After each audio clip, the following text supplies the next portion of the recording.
Welcome back, everybody, to Dr. Sellers Educate. We're happy that you're back as you continue on your journey towards success. We are bringing you another snapshot. This specific one, we are continuing to focus on the interprofessional collaboration that's required of us as we support our future nurses to ensure that they are working collaboratively with others to support the delivery of quality patient care. In the next few snapshots, you're going to continue to see us talk about clinical faculty topics, as well as those that are going to support each of us as we continue on the journey towards being a better nurse educator or working towards achieving success on the CNE, the CNE novice, and the CNE clinical exams. We have had a few questions about the differences between the CNE and the CNE clinical. We encourage you to go ahead and head over to nln.org. That's where you're going to find great descriptions about each of the roles. In a nutshell, CNE clinical really is geared towards those clinical faculty members that have to have strong competencies as it relates to how we support nursing students at the bedside to ensure they are following evidence-based practices, and we are using teaching strategies that are appropriate for the clinical setting. If you have other questions, you can always reach out to NLN, and they will be happy to answer any additional questions that you have. We are not affiliated with NLN. We simply want to make sure that we are aligned with their expectations and their guidance. So we don't give any advice regarding eligibility criteria. We always refer you to the source, which is NLN. You also see on this slide a couple of our nurse colleagues. We had a chance to attend the NLN Summit that was in Las Vegas just a few weeks ago. We were delighted to meet so many of our nursing colleagues and wanted to share just one picture that we had of one of our visits that we had. There were several of you that came by, so we appreciate you stopping by. As we look at the success framework, we do want to point out that this framework that we have developed that is copyrighted by Dr. Sellers Educate really does specifically look at the three components that will help you be successful. We are happy to share that we continue to have a 100% success rate on the certification exams when our colleagues are following our 7-week study plan. Okay, that's upwards of between 110 and 120 hours of study time that you are focusing on each of the competencies. For more information, go ahead and check out those details in our description so you can get that information right away. So the part that we're going to focus on today really is centered around the two components, resources and support. Okay, so if you have 3+ years of nurse educator experience, our evidence has proven to us that you will have a key foundational element of this success framework to get you on the right track towards success. As we look at the role of our nursing faculty, whether you are in the clinical space or the didactic sim or lab, we have to ensure that we are utilizing the evidence-based teaching practices to support the collaboration with other disciplines across the continuum of care for our patients to achieve our student learning outcomes. When we talk about the curriculum, we always refer to Billings and Halstead, as well as Dr. Caputi as our resources. And so what we've done is we pulled together information from both of those resources, as well as the literature articles related to this topic. And that's what we're going to share with you for this snapshot. There are 4 pillars associated with interprofessional relationships that we want to focus on in our time together today. How do we, as nurse educators, ensure we are role modeling those behaviors that are expected of us when we look at the nurse educator competencies? First, we want to be approachable, non-judgmental, and readily accessible, right? We want to display that demeanor to our students. What that looks like in the classroom is that on the first day, we are reviewing the syllabus with our students. We're talking about expectations that we have of them, as well as expectations they should have of us. Civility and the demonstration of those professional behaviors starts in the classroom. We want to make sure that we are clear in our expectations related to professional behaviors with our students so that when they do transition into the clinical space, they can carry those same practices with them. When we talk about being non-judgmental, in the clinical faculty or in the clinical setting as clinical faculty, we want to encourage our students during pre-conference at the start to talk to us about any concerns that they have as they are providing patient care throughout the time that they are with us during that specific clinical assignment. And then in our post-conference, we want to debrief with our students, talk to them about any challenges that they have during the day and how they will respond in the future when that same clinical experience, they experience that same clinical opportunity in the future. Second, we want to recognize limitations of ourselves as well as our learners and provide opportunities for development. When we identify unsafe patient care practices or practices that are not aligned with the evidence and our nursing students performing those, we want to stop them and bring them into a private setting and ensure that we are coaching and mentoring them about the practice changes that are required. We also know that when we have the opportunity to give that feedback right away, it is very impactful. It develops an opportunity for us to utilize a formative assessment where we are supporting the learning process, and it allows the student to step back, receive some coaching and guidance from us, and to proceed with future nursing practices that are more aligned with what the evidence says it should be.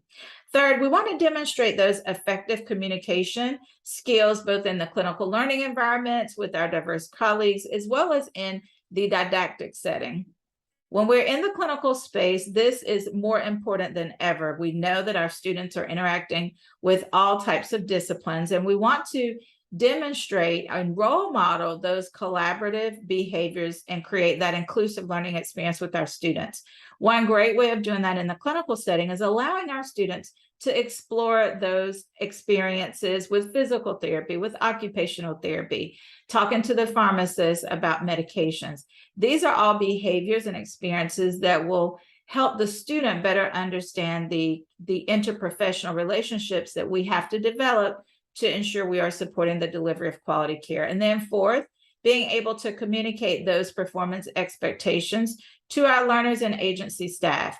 Being clear with the nursing staff on that specific department about the responsibilities that that student will be responsible for during their day, that specific day with that clinical assignment. And in turn, making sure there is clear communication at the beginning of the shift or when our students arrive and when our students exit, talking about what the literature says about safe patient handoffs and the value associated with that very important activity. One other component that I didn't touch on that I want to go back to is under our second pillar, which is recognizing our limitations as an educator. It's okay if we're not able to answer students' question, or if we actually interact with equipment or with a clinical responsibility that we're not familiar with. That's why we want to leverage the experts, which would be the nurses on that specific unit or department, or it could be a colleague in the didactic arena that we would reach out to ensure that we are providing the best learning experiences for our students. Part of that self-awareness is us realizing what our limitations are and not allowing that to minimize or to justify the quality of the learning experience with the student. All right, so those are our 4 pillars associated with how we as educators can be and should be responsible for developing that collaborative interprofessional relationship. One really important recent act, well, it was actually 2021. I thought it was more recent than that, but I had to pull it up. This was actually in a notification that we received from AACN a couple of weeks ago. So I wanted to bring it to your attention because it's very relevant as we transition to our practice test question. So there was a bill that has been introduced to the House of Representatives. You can see that it's 851. And to the Senate, it is Senate Bill 246, looking at the future advancement of academic nursing. It authorizes and asks for support through grants through the HRSA Foundation to support schools of nursing with program enhancement and infrastructure modernization, simultaneously increasing the number of nursing faculty and students. So this is going to provide direct funding to our universities, specifically our schools of nursing across the country, to better equip our nursing faculty with equipment that they need for the enhancement of the learning experiences, and also to make sure we have enough faculty to support the growth that we need related to expansion of our nursing programs. We know that we need to grow our nursing programs, and this is going to be great legislation to help us get there. All right, so now let's take a look at our practice test question. Let me go ahead and move those meeting controls out of the way for those that are watching this on our YouTube channel. If you're listening to us on our podcast, welcome. We're happy that you're here. We know that schedules can be challenging. So we're going to go ahead and read out this practice test question for those of you that may be listening on audio. So through interprofessional learning experiences, nursing students learn to work collaboratively across disciplines to achieve the delivery of quality patient care. By doing this, which best describes the goal for fostering this development? A is clearly describe the mission and vision of the healthcare organization. B, provide clinical guidance with delivery of complex patient care by multiple clinicians. C, to support the teamwork competencies and enhance professional contribution. Or D, to enhance the profession of nursing to be seen as the leader in healthcare. Remember that there are 3 steps that you want to take when you are looking at any question on the C&E exam. First, you want to look at the STEM. So what is the fact in this question? Oftentimes, the question is going to be broken up into 3 parts. First, the STEM, which is a fact or a statement. The second part may be an introduction of the case study. And then the third part is going to be the question. So that's the first step, is looking at exactly what the question is asking. The second step is, what do I know for sure based on the statement or the part of the question? Okay. And then the third step is identifying what is the best answer. There may very well be 2 good answers, but there's only one best answer. All right. So I'll give you a second if you want to go ahead and pause and come back when you're ready to choose the best answer. If you chose C, to support the teamwork competencies and enhance professional contribution, you are correct. This is directly taken out of our Billings and Halstead text, 6th edition, under interprofessional clinical collaboration on page 335. I also want to bring to your attention that this specific content that we've covered today expands across 4 competencies. Now, can you guess which competencies those are? If you're not sure, you can check that out in the description as well. That's where you'll find those details. If you want to take a look at the study workbook, that's where our worksheet is going to come from for this episode. And if you don't have our workbook yet, you can also find that information in the description. Okay, so lots of great information in our description for this episode. If you'll turn to page 48, this is part 5, where you're going to see information about self-evaluation and scholarship. And then on page 50, you're going to describe ways that you can be more involved in professional development activities. And just thinking about this specific bill, these 2 bills that are now part of this, hopefully, grant that will be approved, just think about how we can be more involved as it relates to the political decisions that are made related to nursing. Which brings us to our next resource, which is chapter 6 in Dr. Caputi's book. On page 121, you're going to see a section under participate in interdisciplinary efforts, adapt to changes created by external factors to create a culture for change. There's lots of details here related to the impact that we can have as it relates to advancements such as the HR 851 and 246. You can expect questions on the C&E as well as the C&E clinical exams related to these content areas that we're talking about. You want to spend time, at least 8 to 10 hours, focusing on content related to these areas that we have discussed today. This has been Dr. Sellers Educate. Until next time, feel free to reach out to us. You can head over to our website. You're going to find lots of great information to help you on your journey. And if you have any questions, reach out to us at info@drsellerseducate.com.